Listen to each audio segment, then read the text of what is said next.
אז איך מזמינים מהקניון בלי לצאת מהבית? נתחיל מזה שתורידו את אפליקציית טודו. מעולה! עכשיו נכנסים לאפליקציה. לוחצים על הכפתור הסגול למטה, שכתוב עליו לחצו כאן להזמנת שופר. לאחר מכן, בוחרים את הקניון שתרצו להזמין ממנו. אני למשל בחרתי בקניון רמת אביב. מזינים את הכתובת שלכם ומקלידים את שם החנות שממנה תרצו להזמין. אני בחרתי בזרה כמובן, ואז מגיעים לחלק הכיפי. מוסיפים את הפריט שאתם רוצים וממלאים את הפרטים. תיאור של הפריט, צבע, מידה, ואם יש הערות מיוחדות. שולחים את ההזמנה, והשופרית יוצאת לדרך. בשלב הזה אתם עוד לא משלמים על הפריט עצמו. רק לאחר שהשופרית תמצא אותו, תקבלו בקשת תשלום, ובמידה והיא לא תמצא, לא יתבצע כל חיוב, ככה שממש אין פה התחייבות. מה שכן סופר חשוב זה להיות זמינים בשלב הזה. ברגע שהיא שולחת לכם תמונה של הפריט, היא מחכה לאישור מכם כדי להמשיך. תקפידו על ההתראות, זה שלב ממש קריטי.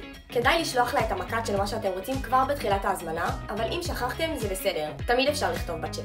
לאחר שלשופרית יש את כל הפרטים, היא נכנסת לחנות, מחפשת את מה שביקשתם, ומצלמת לכם כדי לוודא שזה באמת מה שאתם רוצים. לאחר שאישרתם, תצטרכו לשלם על הפריטים. וזהו, ההזמנה ממש בדרך אליכם. ללחוצים שבינינו, יש אפילו אפשרות לעקוב אחרי המיקום של השליח על המפה בזמן אמת. קולטים שאשכרה מזמינים ומקבלים תוך גג שעתיים, בלי תור, בלי פקקים, ובלי לקום מהספה. די, זה באמת מושלם מדי.